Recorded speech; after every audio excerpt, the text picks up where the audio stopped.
अवतार मेहर बाबा की जय। जय अवतार मेहर बाबा बाबा की जय। जय अवतार मेहर बाबा बाबा की बाबा जय। की जय.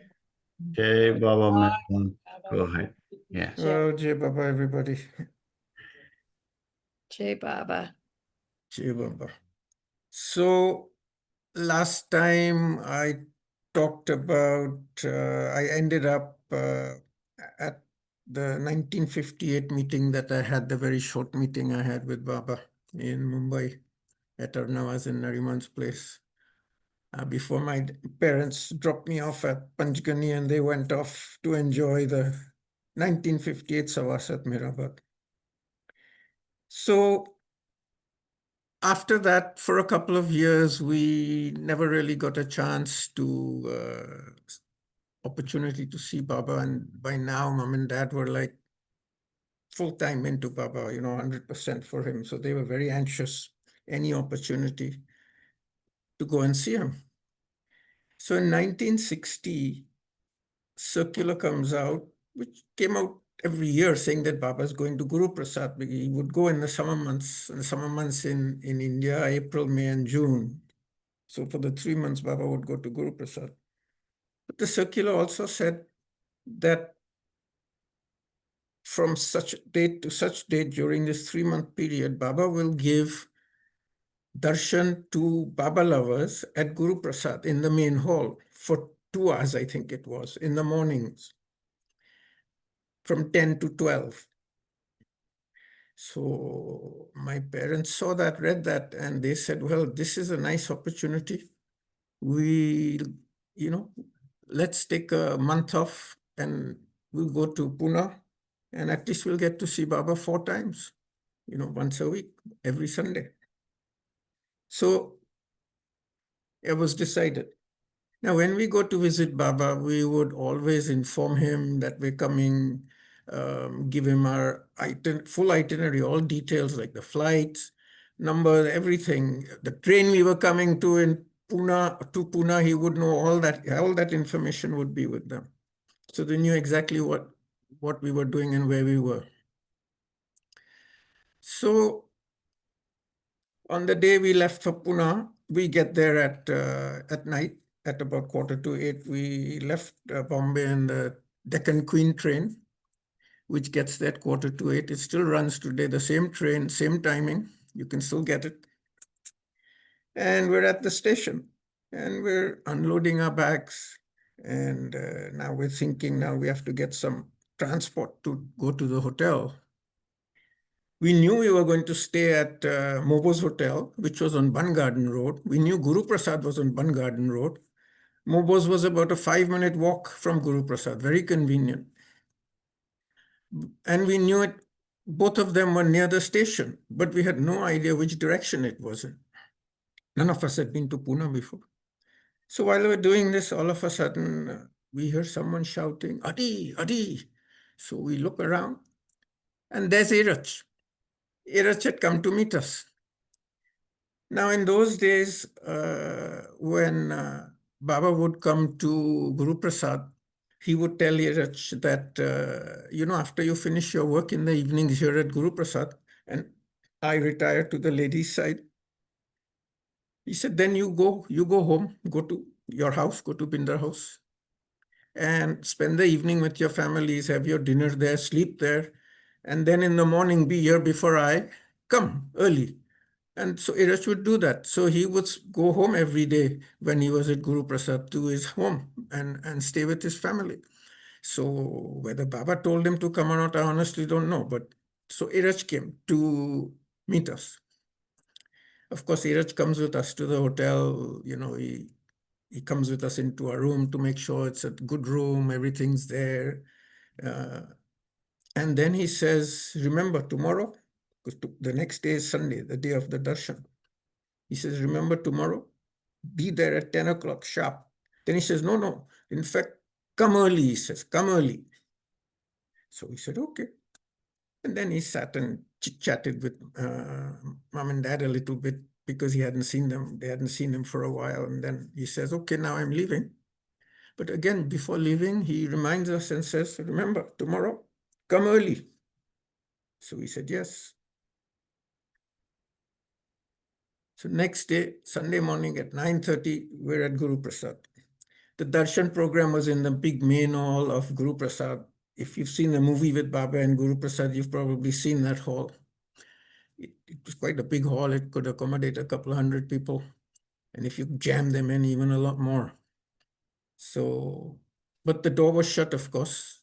We were all queuing outside on the veranda and out into the compound. And 10 o'clock sharp, a small door inside the main hall. You could see inside the main hall because the windows and doors had glass on them, so you could see right in. Small door on the right opens, and Baba comes out with Iraj and with some of the other mandli and others who were in the room. Baba was in his pink coat and his long white sadra as usual. And he walks up to the end of the hall where there's the big upholstered chair that he normally sat in, which is on a slightly raised dais. He sits in there, he settles in, and then the doors open. And we all go in orderly fashion. No rushing, no pushing, no shoving, very orderly fashion because Baba's there. Nobody would push and shove in front of Baba. Very orderly fashion. Take his darshan.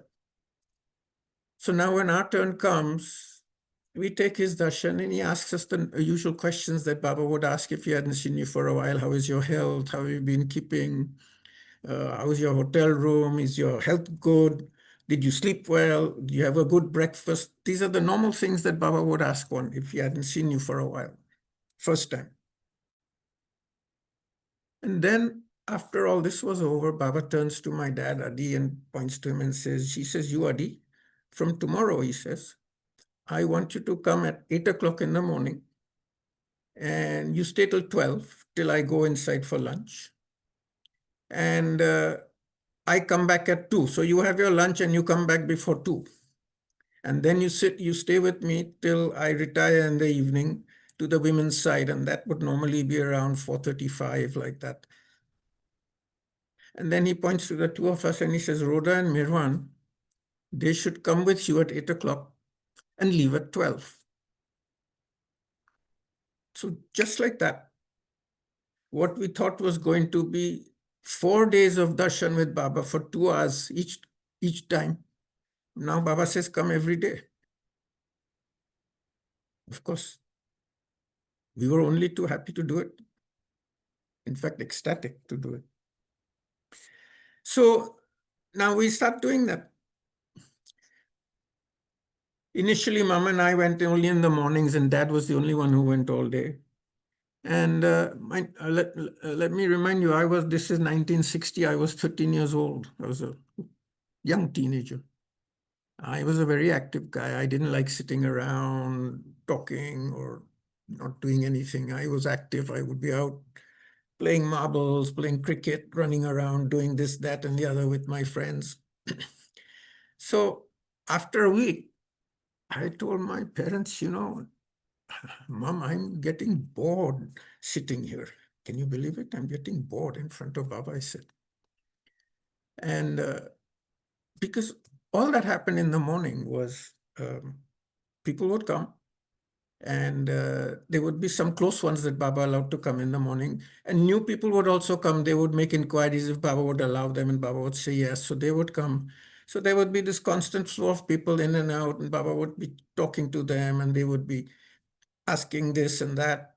Occasionally, Baba would give a discourse or something like that.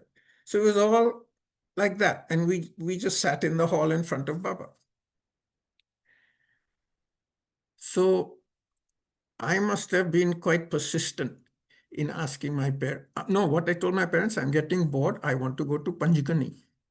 Why Panjgani? Because in Panjgani, I mentioned that in my last talk because I was left there. There's my mom's cousins had owned a boarding school, Bilimoria High School. And we'd stayed with them and I had a great time. It's a boys' boarding school. Could make lots of friends, playing fields. Panjgani is named after 5 tablelands, like the tablelands you see in pictures of Cape Town. Punch means five, and Gani is the flat top. Five of them, all close to each other. And the school was positioned right at the foot of one of them. So there was a trail going up to the tableland. You could go there, do all sorts of things, do horse riding. So I wanted to go to Panchgani. I must have made a pest of myself because the mom finally agreed that she'd write to her cousins and ask. So she wrote a letter saying Merwan would like to come. Is that okay? But now that she'd written the letter, she had to tell Baba. So she tells Baba. She says, Baba, Merwan wants to go to Panchgani, she says first. So Baba looks a little surprised and says, why? He doesn't like it here. So mom says, no, Baba, he's saying he's getting bored just sitting here. So Baba says, is that so? So he shakes his head and then he says, okay, in that case, he says, from tomorrow, let him come in the afternoon with Adi also. So I'm sitting there going, oh boy, now I got to sit around all afternoon. But I was so wrong. The morning and afternoons were like night and day. I told you what happened in the morning. People would come and Baba would talk to them, and there would be just chit chat all the time and occasional discourse Baba would give or something. Of course, for a 13-year-old like me, a discourse wasn't much interest at that point in time. The afternoon, very different. When Baba came back at 2 o'clock from the ladies' side, the first order of business Baba would read, or Irach would read the English correspondence to Baba. Irach would bring all the letters that had come that day, and he would read it to Baba, and Baba would respond. And Irach had become so good at this that 90% of the time Irach would say, Baba, I'll tell him this, I'll tell him that. And Baba would say, yes, yes. Occasionally, Baba would say, no, give them this message, I want to tell them this. So Irach would make some notes. And after this was over, Irach would go out on the veranda to his, what we call his office, to do his work. Now, Irach's office, as I say in quotes, office, was a little corner of the veranda in Guru Prasad, where he had a cupboard with all his pencils and paper and mainly writing material. And poor fellow, he had a little something on the floor, little like a chattai or something on the floor that he sat on, and he had a small table where he would sit and write. So that was Irach's office.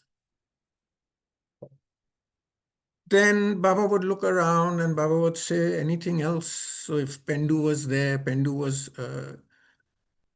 the person in charge of the household on the men's side at Guru Prasad. Pendu would, if he had something, Baba would discuss it, or Alaba, or even if somebody else there had some questions or something to ask Baba. And occasionally, Bhau would bring the Hindi correspondence in the afternoon, but that was very rare. So after all this was over, Baba would say, anything else?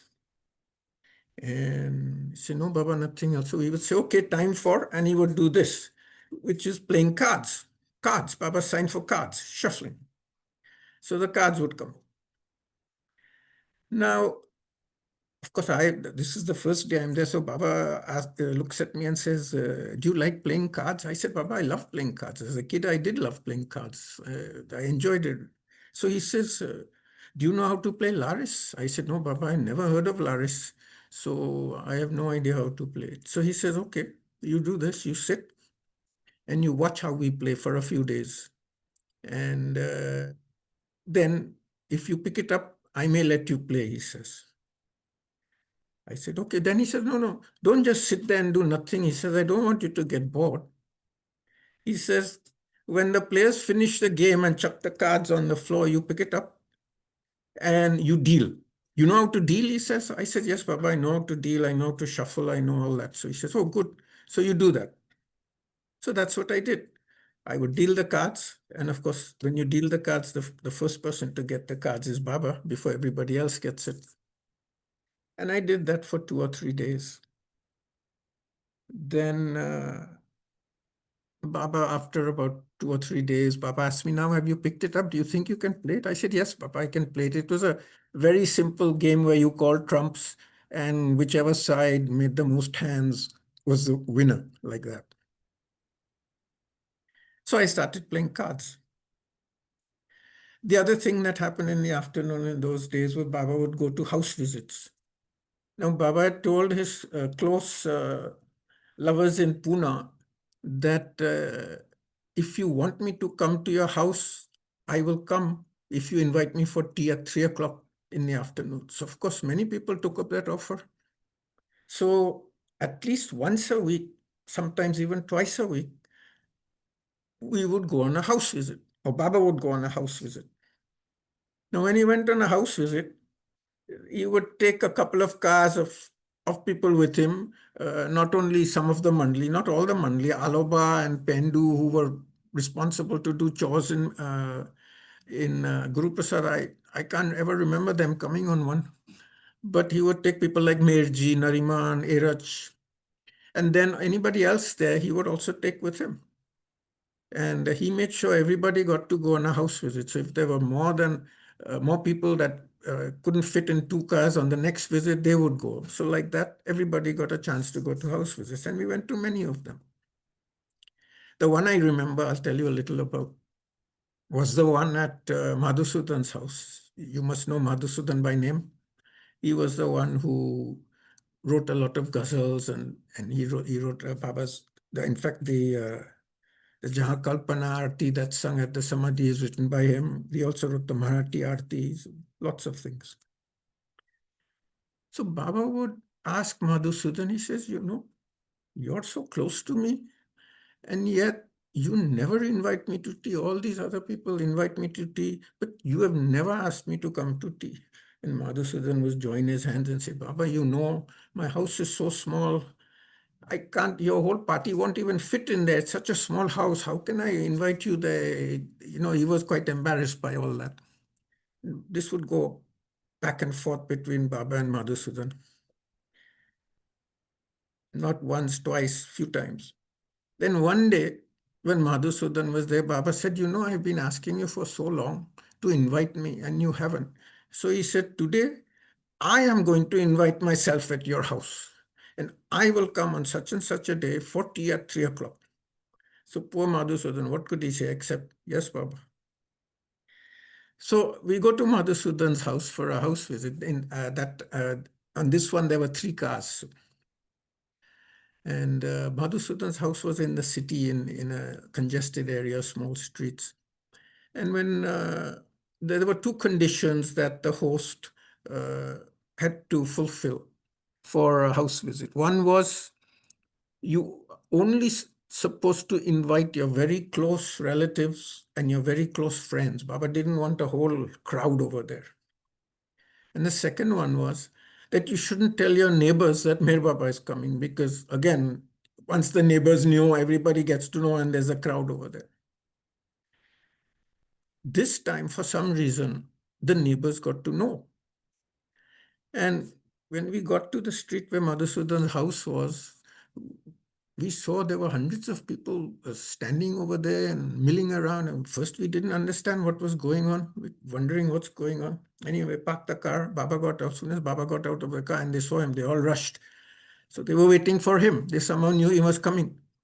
Of course, in a situation like that, you have to protect Baba. So quickly, the people who were with him formed a sort of a human cordon around him, and with Baba in the middle, we walked him to Madhusudan's house. Now, Baba had told us before we went to this visit, he said, remember, the house is so small that all of us can't fit in. So he said, only half of you go in first and half stay out. And then when they finish their tea, the other half can go in. So that was the one visit I remembered. Then in the afternoon at 3 o'clock would be Aloba's tea, his famous tea, as we would call it. And Baba would be in Mandli Hall at 3 o'clock. And Alaba would come and say, okay, tea is ready. So if you were a tea drinker, you had to go and have tea. You couldn't tell Baba that, no, Baba, I want to sit with you. I don't want to go have tea. Baba wouldn't like that. So we all had to go and have our tea. Of course, somebody would be with Baba. Baba would never be left alone. So we'd all go and have that tea. Of course, the tea was in a cup and saucer and piping hot. And in that heat, that, April, May, June heat, it it would take ages for it to cool down. And we were all keen to go back into to Baba. So we would take the tea and pour it in the saucer and blow on it as hard as we could to cool it down, gulp it up, and go run back into Mandli Hall with Baba. And the other thing that happened in the afternoons was occasionally, not occasionally, actually often, um, some of his close ones would say, Baba, today's my birthday, or today's my wife's birthday, or my son's getting married, so I want to give a lunch at Guru Prasad. So Baba would allow that in those days. So there would be a lunch, and we would all sit on the front veranda of Guru Prasad on the ground on a pad. And the men on the men's side, women on the women's side. And at the women's side, there, at the end of the veranda, there was a wooden bench, and Baba would sit over there and look. Baba wouldn't eat very much because Baba's stomach was very sensitive, so he always had special food cooked for him. But to please the host, he would have a little dal chawal, something like that, and maybe taste something just to please the host. And we were on the floor, and we would eat in those big steel thalis or occasionally on a banana leaf. And often Baba would come with the servants to serve food. So if rice was being served, for example, Baba would come and he would be with the person holding the big vessel, and he would put the spoon in and put the rice in your thali, and you would say, Baba, thank you. That's enough. He would say, that's enough. He said, yes, Baba, that's enough. Thank you. And he would go again and he put a whole new spoon in. I go, oh, Baba, what are you doing? How am I going to eat this so much? He said, remember. He would say, remember, I don't want you to waste even one grain of rice. You must eat it all. So we would eat it. They all puffed up like that. He would do that often to different people, not all the time, but to different people. So that would take place. And some of the close ones, instead of giving lunch, would say, Baba, we want to give you an ice cream. We want to serve ice cream because it's an occasion, birthday or something. So that would happen. So that would be done in the afternoons. The other thing was in April and May and June is the mango season in India before the monsoon hits. So his lovers would send him mangoes, and they would send it by the crate. So occasionally, if you went into the room and the mangoes were stored, there would be a big, huge pile of crates, and sometimes two and three piles. So occasionally, Baba I would call Pendu and say, how many mangoes? This was Baba's sign for mangoes, where you actually soften it. The Indian way of eating it is to soften the mango and suck it up instead of cutting it all up. This was Baba's sign for mango. How many mangoes do we have? So Pendu would say, oh, Baba, we've got crates like this high. So Baba would say, oh, what are we going to do with it? He said, bring them out, bring them out. So a couple of crates would be brought out, and then Baba would come out on the veranda and he would sit on a little stool and he would distribute mangoes to us. So we would eat mangoes. So all this was going on. And for a young kid, 13 years old, I really enjoyed it. I enjoyed it so much that I forgot all about going to Panjgani. In fact, I didn't even ask my parents whether they got a reply. It was only after we got back to Karachi that my mom tells me, that letter I wrote to Panjgani, I got a response and they said, Mirwan is welcome to come and stay there as long as he wants. Normally, I would be quite upset if they did that to me, but I didn't care at all. And mom said, I didn't tell you because you were having such a great time at group. I said, we didn't tell you. So I just let it go. She was right. So now that we were going to see Baba every day, uh, the end of our stay of 1 month was coming up. My parents decided that, who knows whether we'll get an opportunity like this or not. So they decided to extend their stay for 2 weeks. You see, mom was a school teacher, so she got school holidays. I was in school. I had school holidays, different schools, but the holidays coincided. Dad was the only one who was working, who had to wangle his holidays somehow or the other. So it was easy for us to do. But of course, we had to ask Baba. You always ask Baba. You can't just tell him you're going to stay there a month and stay longer. He wouldn't like that. So my dad asked Baba that, Baba, we are thinking of extending our stay by 2 weeks, if that's okay with you. So Baba says, yes. But my dad said, Baba, there's only one small problem. Baba says, what? He says, I'm trying to find accommodation with friends because I don't have enough money to stay in the hotel for more than a month. Dad wasn't well off in those days. So Baba said, okay. He says, who are you talking to? Gaur, you'll know him. He was talking to your uncle, Minu Karas's elder brother, Edel, Yes. who was in Pune with his family. So that we were talking to them. Now, Adel was a bit of an eccentric fellow, and he wasn't too keen for us to come, but his wife and kids would love to have us. But Adel was the one my mom and dad had to convince, because if he said no, then it was no. So my dad says, Baba, this is what's happening. So he says, okay, you keep trying. And every second day or so, Baba would ask, what's happening with Adel? Are you going to get it? And Dad would say, no, it's still up in the air, Baba. Eventually, one day, my dad tells Baba, Baba, if in the next 2 days we can't get this arrangement with Adel, then we'll have to leave because my money is going to run out in 2 days. I can't stay in the hotel. So Baba says, do this. If Adel says no, you, Adi, you come and stay here in Guru Prasad with the Mandli, and you stay here, eat here. And Rhoda and Merwan, they can go to Bindra House. Now, Bindra House, as you probably know, is Irach's family home, the Jasawala family home. And Baba used Bindra House as if it was his own house. He wouldn't ask them for permission. He wouldn't ask for anything. He would just say, go to Bindra House and do this. You stay in, like he told us, he said, just go and stay in Bindra House. He didn't ask them or anything. And the people at the Jasawalas just love that. They love to be treated like their home, to be treated like Baba's home. And it was always open for him anytime he wanted to come. But Adel said yes. So we went and stayed with him.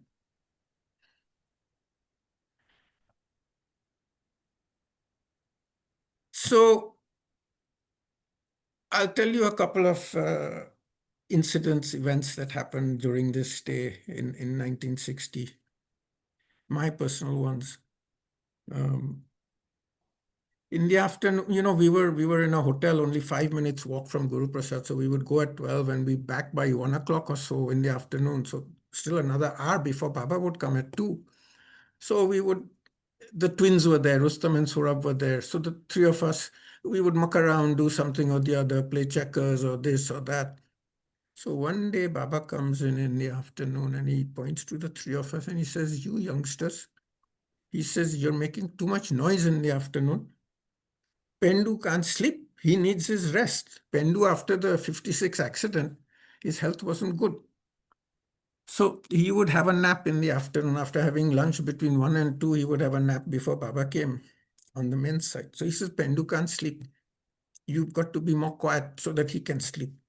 We said, yes, Baba, of course we will. We didn't know we were making so much noise, but we'll be quiet. 2 or 3 days later, he comes in again. He says, I thought I told you to be quiet. Pendu still can't sleep. He's being disturbed. He said, Baba, we thought we had quietened down very much and weren't making so much noise. He says, no, Pendu can't sleep. So he says, from tomorrow, if either of you are here in Guru Prasad between 12 and 2 in the afternoon, you keep silent. So we had to keep silence for the remainder of I had to keep silence, and the twins, of course, for the remainder of our stay in Guru Prasad that year. Then he says, I'm also told someone is playing the harmonium. Do you know who it is? So I put my hand up and said, yes, Baba, it's me. He says, what are you doing? I was learning the piano, play the piano in those days. Not that I liked it, but I was learning it. So when I was at Guru Prasad, I thought the harmonium was there. It sits in Mandli Hall. Occasionally somebody would come and have a bhajan or so. So it was there. So I thought, let me see if I can pick up Baba's Gujarati Aarti on it, play Gujarati Aarti on it.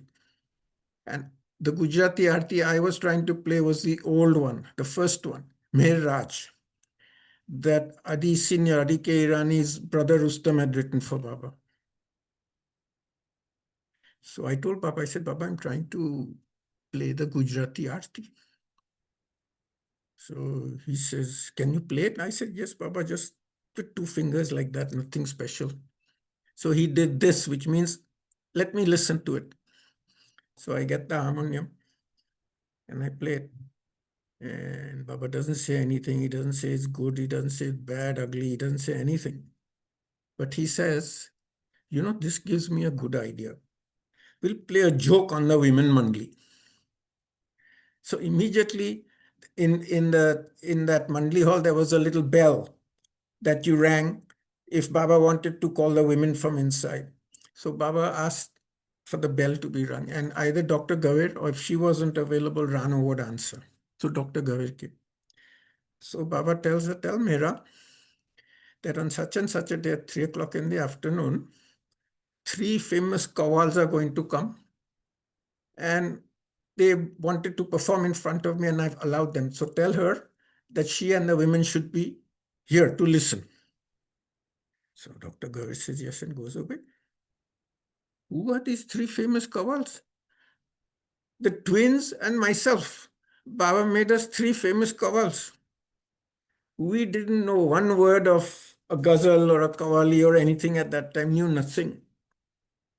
As luck would have it, or as Baba would have it, I should say, Adi Senior, Adi K. Irani was there in Guru Prasad. He had come to Pune for some work, Baba's work, and he had to be there for a few days. So he would stay in Guru Prasad. So we immediately nabbed him, and we said, because Adi was a very accomplished singer in his time, singing ghazals and qawwalis. So we said, Adi Kaka, you have to teach us something, a short ghazal or something. So he said, no, I don't have any time for you boys' tomfoolery. He says, I got work to do. He's shoving us out. We said, no, it's not like that. So we explained. He said, Baba made us into these three kawals and we got to sing something and we don't know anything. So he agreed. He said, okay, I'll teach you something. So he gave us two verses of, I think it was a kawali, and gave us the melody and everything. And he said, now you go and learn this. Now, Baba had told us that, your street clothes are fine, but you should wear something like a turban or something when you come as a kawal. You shouldn't just turn up like that. So Alaba was sitting there. Alaba said, Baba, we have some spare cloth. We'll just cut strips of it and we'll make a turban out of it. So Baba said, good, do that. And then he says, now for this, I have to set the stage a little bit. See, Baba's sitting where I'm sitting. I'll push this back a little bit. And to the right there is the door where the main door from the veranda where people come into Mandli Hall. And on the left, on this side, just in line with Baba, was the door that went into the ladies' side. And the ladies would come and sit behind that door because Mira would be them. And Mira couldn't see men, and men weren't allowed to see Mira in those days. And the door had slats. So the slats would be moved like that, pointing down, so that Mira and the women could see Baba, but the men sitting in the room couldn't see them. So Baba says, one other thing you got to remember, when you come in from that door and greet me with your hands joined like this, he says, you have to turn your face away. Because if you don't, then the women will see you and immediately they'll recognize you and finish the whole joke will fizzle off, he says. So we said, okay, Baba. So all this was set up. And every day from there on, Baba would call Dr. Gaver and say, remind Mera on that day at 3 o'clock, the Kawals are coming. And Dr. Gauri said, yes, this went on not, and this would be not once, but two or three times a day. Baba would call Dr. Gauri and tell her that, remind Mera, the Kawals are coming.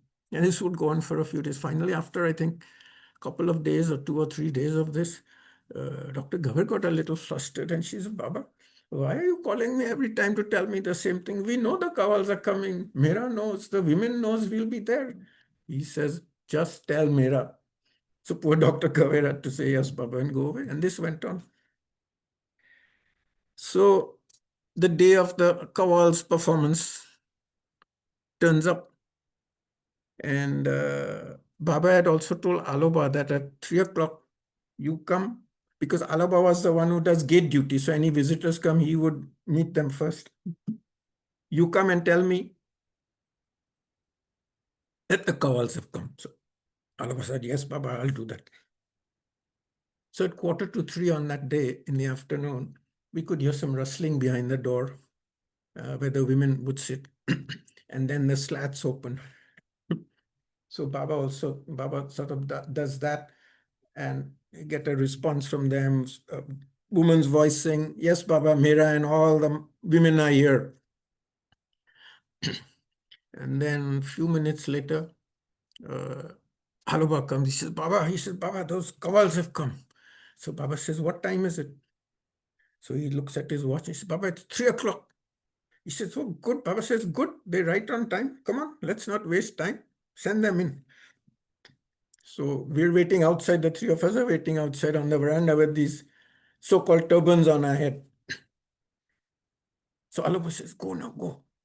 So we went in, and as we went in, we did this to Baba, and we turned our head away like that. We were doing this to Baba. And the harmonium was placed to Baba's right. The women were on the left. So the harmonium was placed strategically so that when we sat, they couldn't see us because otherwise they'd recognize us. So we were hidden behind Baba. So we sat at the harmonium. Of course, you don't just, if you're a famous kawal, you don't just start off and sing, right? You first run your hands over the keyboard, just a little bit of warm up, and then you warm up. You got to and all that stuff. You warm up, and we did all that tamasha, and then just as suddenly after we finished that, we jumped right into the two verses that Adike gave us, and sang it with great gusto. And just as suddenly as we started, we stopped. And Baba looks at us and says, that's it, finished. We said, Baba, that's all Adik Kaka taught us. We don't know anymore. So he smiled and he said, okay. So then he does this to the women's, this sign of Baba, he does that to the women saying, sort of like, did you like it? He didn't get a response. The next morning, Mani comes over to the men's side. She would come to do some work. So she saw three of us there, and she said, Baba really had us, taken us for that joke. We were really looking forward to this performance by the Kawals.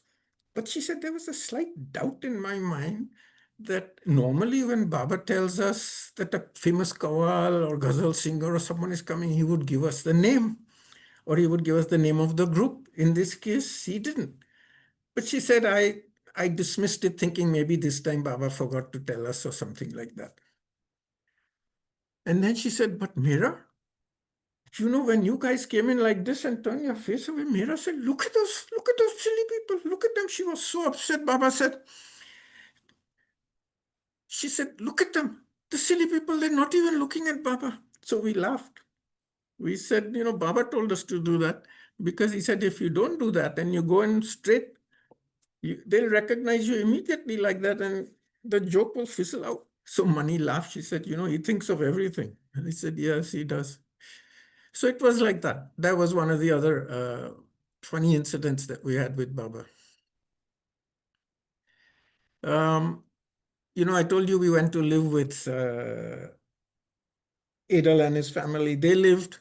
At that time, they lived in an area of Pune that was behind Baba Jan's Dargah. If those of you who've been in Pune know where Baba Jan's Dargah is, it's a fairly congested area behind down there. So now that we'd gone to stay with them, we needed transport because from there you can't walk to Guru Prasad, it's too far. And in those days, believe it or not, the rickshaw fellows would only take two in the rickshaw. Even a 13-year-old like me wouldn't be taken as a third passenger, not like today, 5 and 6 people crowd jammed in. So we had to get two rickshaws, and Dad couldn't afford it. He was so tight of money. So we decided that the cheapest way to get to Guru Prasad was to hire a bicycle. In those days, you could hire a bicycle for a rupee, 2 rupees for the whole day almost. So the three of us would go in the morning, and in the afternoon, my dad and I would go. And I loved riding a bicycle, but in Karachi, my parents wouldn't let me go on the road because they were very protective of me. They'd already lost one son, so they were very protective of me. But here now I'm on the street. I loved it. Of course, they were with me. So I was showboating a little bit. I would ride fast. I would jam my brakes. I would do this, that, 13-year-old kid, full of exuberance. So one day when we got to Guru Prasad, at the Guru Prasad gate, Alaba would be there in the mornings. So we would get there about 7:45 because Baba wanted us to be there at 8. So we would get there early. So one day Alaba tells me, he says, one of the women, meaning one of the women Mandli, was on the veranda the other day and she saw you riding the bicycle and you were riding fast. And she said, tell Merwan that if Baba finds out he's driving fast like this, he won't like it. I heard it, but I didn't pay too much attention to it. I continued doing what I was doing. So this one afternoon after lunch, we're coming back to Guru Prasad, my dad and myself. We're in a congested street. Remember, in India, you drive on the left. And a car is coming towards us quite fast in that small street, congested, with his horn blaring continuously, and everybody scattering in front of this vehicle. And my dad goes to the left, I go to the right, which is the wrong side of the road. And the fellow misses me by inches. I'm aware that I'm in danger because and when you're in a situation like that, immediately after you stop to gather your wits a little bit and, compose yourself. So I stopped and my dad came over and he gave me a firing right there in front of all the people. And I distinctly, and when that happens, a little crowd gathers around you in India. It's very common, people gather around you. And I distinctly remember one old fellow from the crowd saying, and he said it in Hindi, of course, he said, Jao, jao, Bhagwan ne bacha. He says, now go, God has saved you. So we get to Guru Prasad and park our bikes up the stairs, take off our shoes. Baba was already in Mandi Hall because we were a little late because of this incident this particular day. We put our foot in Mandli Hall and Baba stops what he was doing and immediately turns to my dad and says, how does Merwan ride his bicycle? This was Baba's sign for bicycle. How does Merwan ride his bicycle? That's all Dad wanted. He said, oh, Baba, he drives fast. He doesn't listen. He's a little rash, this, that. Just this afternoon coming here, he said, he almost had a major accident.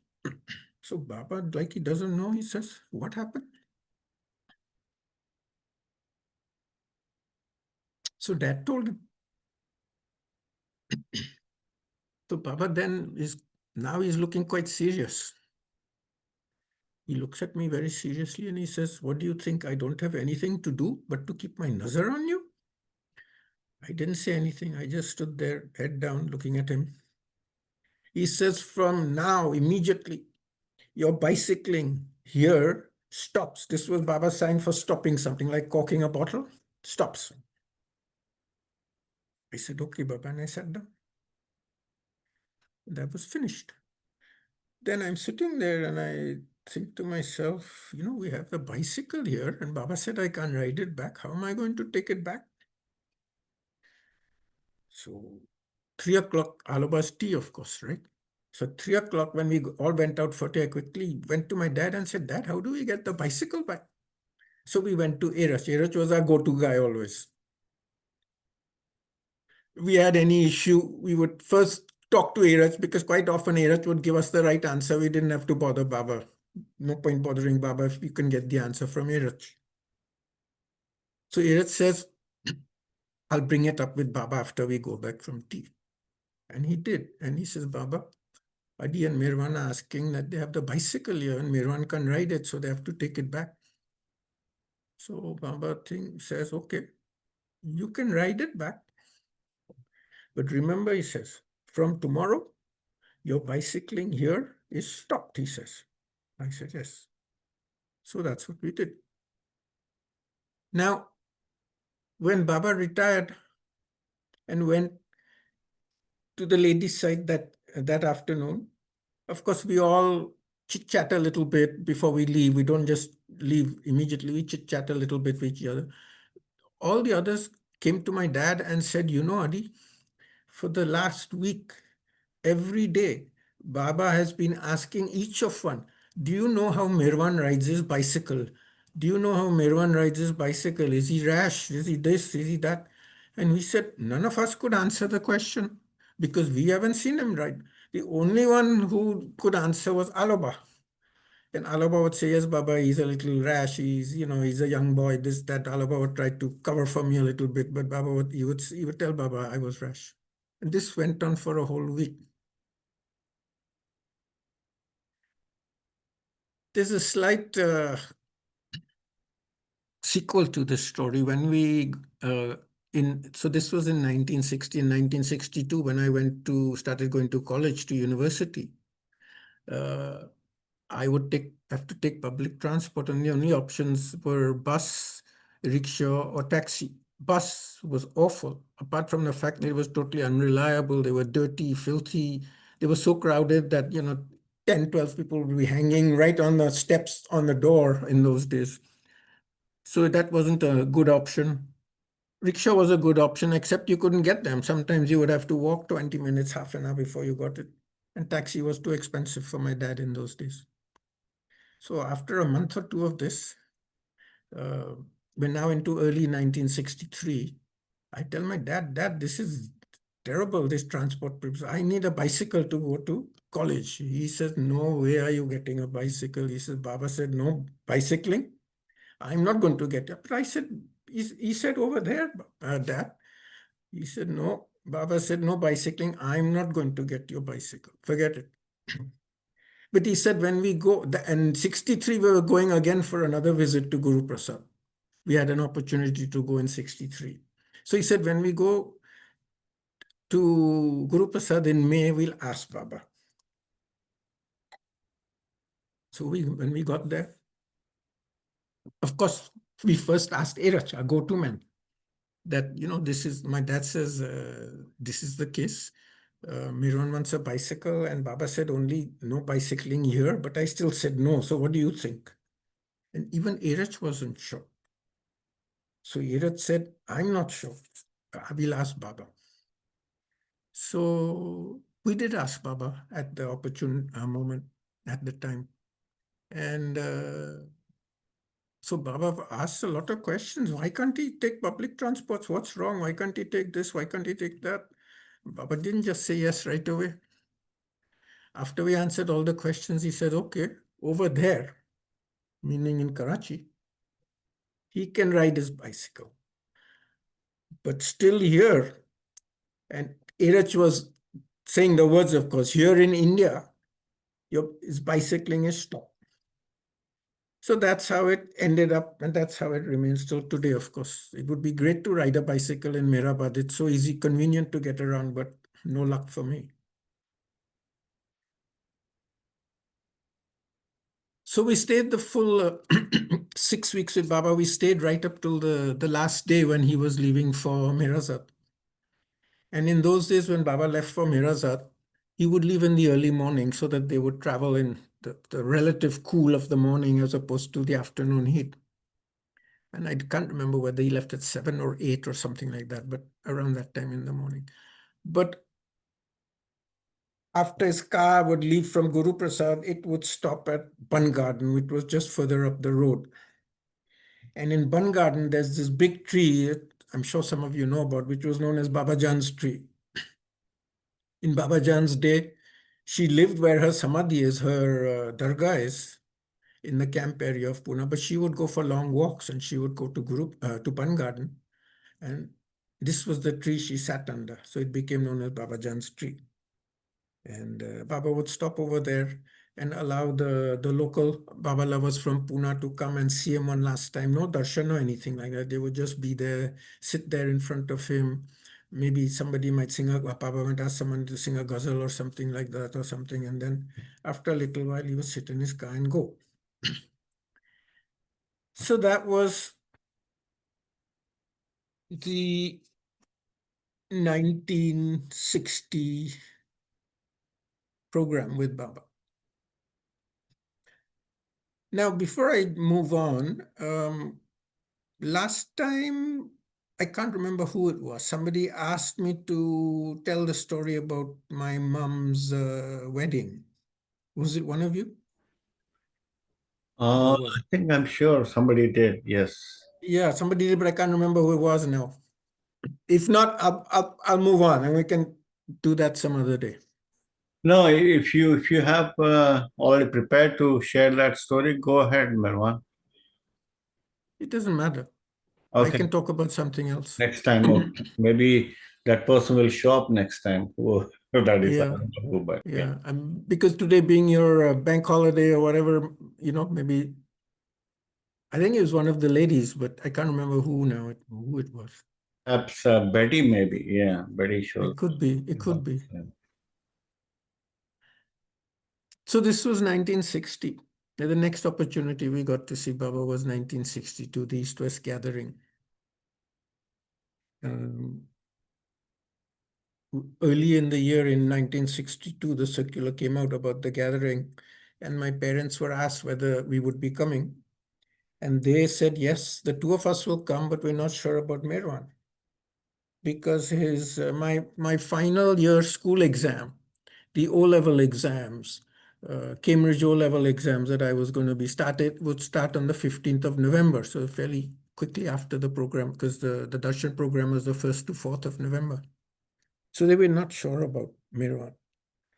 So they got a response from Baba saying, no, Mirwan, you must bring Mirwan even if it's only for 2 days.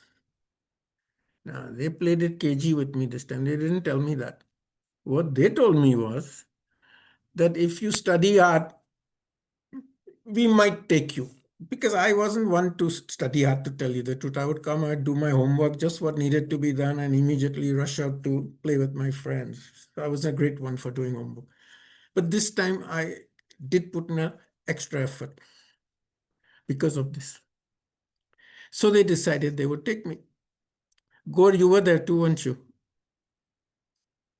Yes, I was. Uh, Very young, but yes. yeah, yeah. So now, because I had my exams so soon after, I was only going to go for the 4 days. I would get there on the 31st, be in and leave immediately on the fourth evening and back in Karachi the next day so that I can get on with my studying. So my parents had to leave early because they were going as volunteers. So they had been asked to come as volunteers.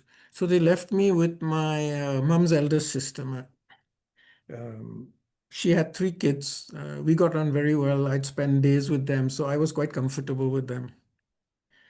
Now, because of the situation of exams being so close to this the Parsi community in Karachi started saying all these things that, look what these people are doing. They're taking this young boy to Mir Baba's darshan, and his final Cambridge exams are there. so soon after that, and oh, look what they're doing, and this and that. So all this talk was going on. My aunt one day comes and asks me, she says, this was Dina Antigor. Mhm. My aunt comes and asks me and says, if you don't want to go to Ahmednagar, we can send a cable to your parents saying you're not feeling well or something like that. And then you can stay here and study. I said, no, no, no, don't do that, please. I want to go. For some reason, she seemed to be under the impression that I was being coerced or something to go. I don't know. She was very nice, and she said it in, good faith. Then she realized that I myself wanted to go, and she didn't say anything more after that. So I got there on the 31st of October. We were staying in I believe it was the Ritz Hotel in Pune near the station, the whole group of us from Karachi. And I'd taken some books with me to study because my exams were so close, and the darshan program was only in the afternoon. So I had all morning to do nothing. So the first day of the program, my parents go in the morning because they had their volunteer duties. They were volunteers' duties were linked with Westerners, taking them to hotels, making sure they got there on time, taking them back, all this sort of stuff. So when they came back for lunch, they said, Baba asked, why didn't you bring Mirwan? I said, what?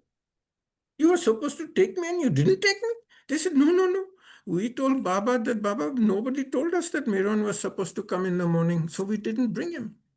And mom says, Dad immediately said that, Adi said that I'll go and get him right now, Baba. He's only close by. And Baba said, no, no, now let it be for now. But from tomorrow morning, bring him. So, of course, I'm trying to study in the hotel, but I spent all morning sitting in front of my books, and I did read something, but none of it sunk in here. The mind was in Guru Prasad with Baba, so being so close by. So now I could close my books and put them away now that Baba said I can go in the mornings also. And they've got a badge for me, a volunteer badge. It was a round badge. Unfortunately, we weren't smart enough to keep it. But and in the volunteer badges in Guru Prasad for the 62 East West gathering were of two types. One allowed a volunteer only access into the compound because there were a lot of things going on in the compound. There was bookstalls and this and that, and people ushering crowds here and there. And the second one allowed you access anywhere in Guru Prasad, including the building. And I had the second one, so I could go into the Guru Prasad building also itself. Of course, who is going to take I was 15 years then, right? Who's going to take a 15-year-old on their team? I wasn't allocated to anybody. I, I guess I referred to myself nowadays as a volunteer at large in that.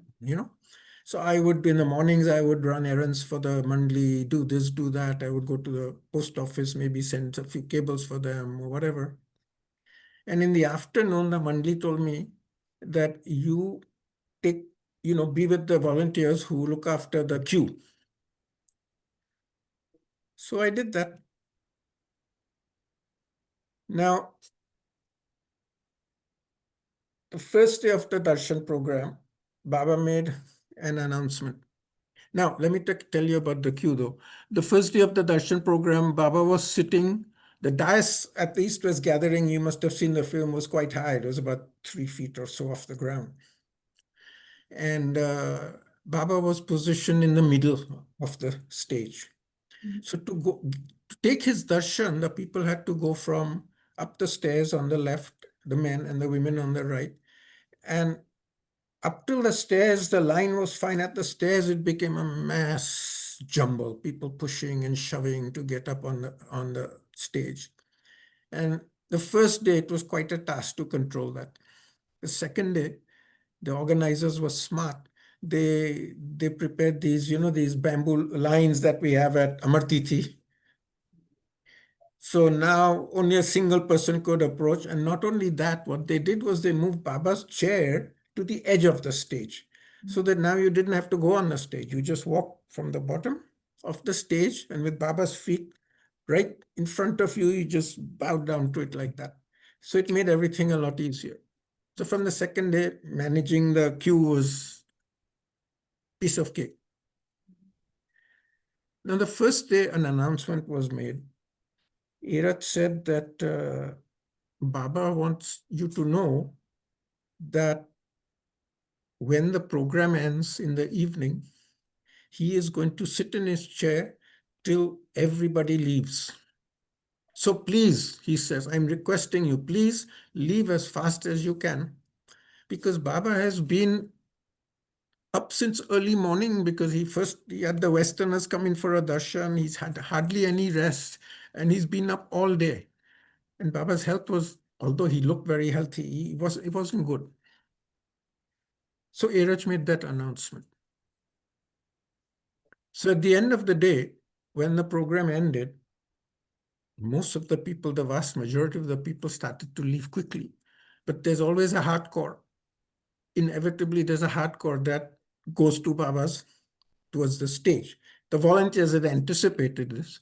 So we had made a line about 15, 20 feet in front of the stage to prevent going right up, because once they get to the stage, it's very easy to jump on top. And then we would stand there and we would beg these people, please leave, please leave. Maybe 50 or 100 people, but it took a long time to get rid of them. And you couldn't pull them away. You couldn't say, come on, leave. Baba wouldn't like that. You had to be very gentle. And the first day while I was doing that, my back is to the stage. Somebody taps me on the shoulder, and it was one of the other volunteers, and he points at the back over there, and Iraj had come to the end of the stage, and he's calling me up. He says, come on, he says, Baba wants to meet you. See, I hadn't met Baba up till now. I hadn't come in the morning. In the afternoon, I came straight into the program. So Baba hadn't met me, and either he or Iraj must have seen me. And so Baba said, bring him up. So I jumped up on the stage, and Baba said, take my darshan. So I took his darshan. And he asked me, how are you? And this, that, few minutes. And then he said, now go back to your duty. So I jumped down and back to the duty.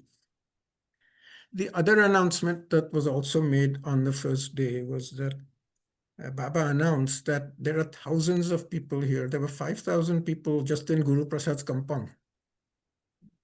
And so please only take darshan once, only once. Please don't keep coming again. So I heard that and it registered. So these are the couple of incidents that I remember that I'm mentioning.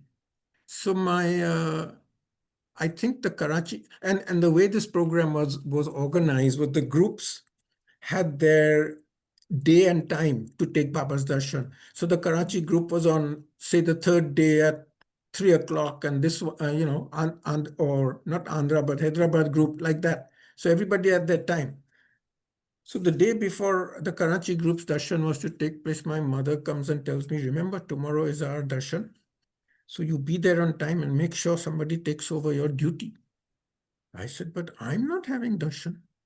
I already had Baba's darshan on the first day when he called me from that line and made me. She said, no, but she said, Baba called you. I said, no, doesn't matter. Baba said only one darshan. I'm not coming.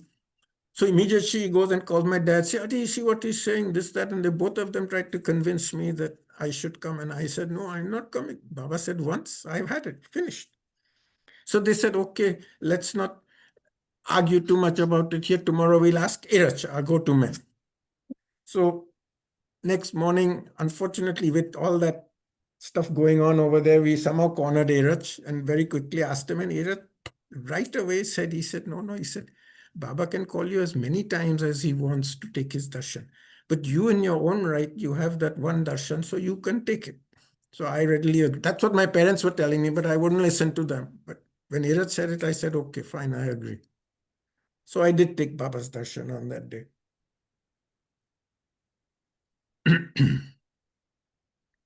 The other thing I remembered that during that program, Baba would stand up frequently. You may have seen it in the movie, in the picture. The first time Baba stood up, the whole congregation of 5,000 stood up, and Iraj immediately said, "No, no, no, please sit down."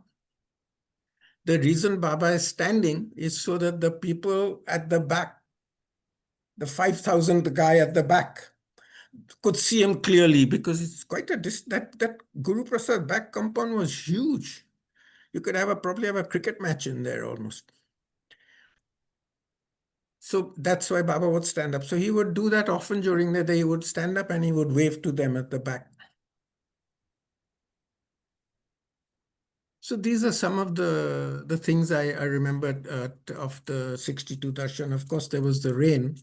You all know about the rain. Baba, on the first day, Baba kept saying, hurry up, it's going to rain, it's going to rain. And sure enough, this huge shower comes and drenches everybody, absolutely drenched. And then Baba called the Western women in, and some lucky ones like Gaur also, who went in, and they were given the ladies' dresses to wear. Baba I told the ladies when they were coming to Guru Prasad that year that take as many clothes with you as you can. And they couldn't figure out why Baba was saying that. And then they finally realized why he said that, because they had to give it to the Western women and some Easterners too. And the second day it also rained. But the second day shower wasn't that heavy. The first day was the one that really drenched everybody. Okay, shall I stop and I'll take questions? Questions, yes. Anybody? I have a couple of small questions. You mentioned about, I thought you can once again share, if you can, the signs for the bicycle and how Baba would indicate that it has to stop or something like that. Yeah, with the screen you can't. Let me put my screen. Yeah, no, I can spotlight this you. is Baba's. Yeah, One this is second. Baba's sign for the bicycle. You know the pedals going round Oh, okay. like that, and stop is like this. Oh, okay. Yeah, Okay. like that. Baba would say stop. Okay. Yeah. And I mean, any other signs that you can recall that you've seen Baba do, and then Yeah, when I said Baba did this, it means let me hear it. okay. Sometimes when I said I could play the harmonium, right? So he did this, meaning let me hear it. So there were signs like that. It was a great story about Kawali and all that stuff. Yeah. And I have, I don't know if there is enough time to share that, but I was always very keen about knowing how does this game go on, La Risk? And you I'll, mentioned t- it's not very tough, but I'll tell you in my next talk. It's in my next talk. okay.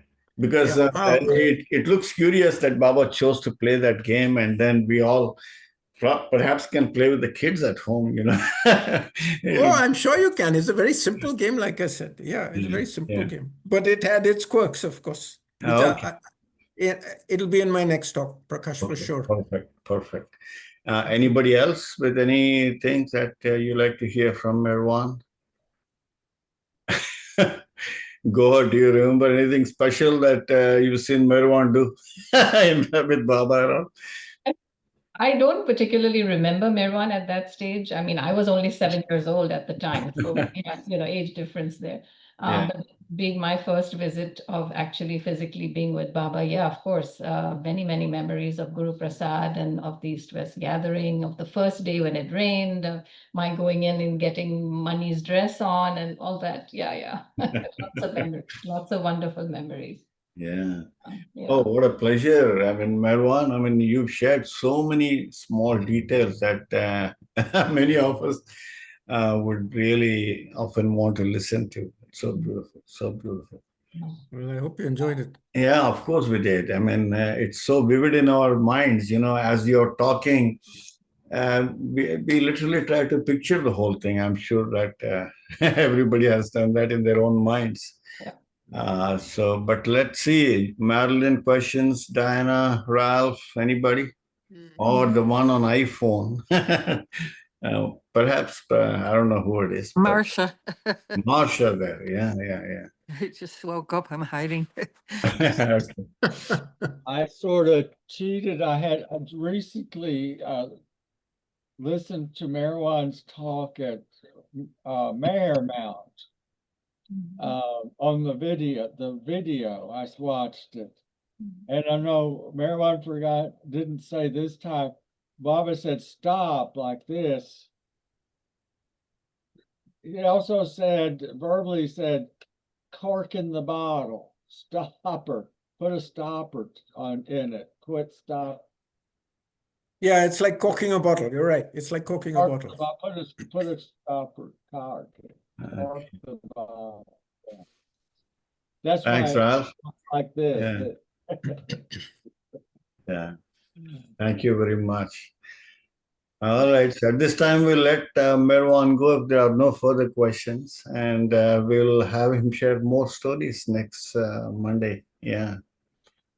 Yeah, Monday after next. Oh, the Monday after next. Sorry. Yeah. Yeah. Right. Well, thanks again, Merwan. What is Thanks. Not at that all. My date? pleasure. you. Thank you, Merwan. And You're Monday. thanks to welcome. Madeline for reminding me to join. I completely forgot about it. Yeah. Yeah, Jay Baba. Thank you, Merwan. That was very delightful to hear you. You're welcome. I don't have any questions. Jai That- Baba. Yeah. Jay Baba. Jai Baba. Okay, Jai Baba. Jai Baba. Baba, Thank you, Merwan, everybody. thank you. Aukar Meher Baba ki Jai jai. Lord Jai. Aukar Meher Baba. Baba ki Ki jai. Jai. Every Aukar time I hear Baba Meher ki jai. Baba Ki Hey. Jai. Thank you. You're- Baba. Thanks again. Jai Jai Baba. Baba. Jai Baba. Mhm. Hi, go here. Hi, who's How are this? you? Oh, Marsha.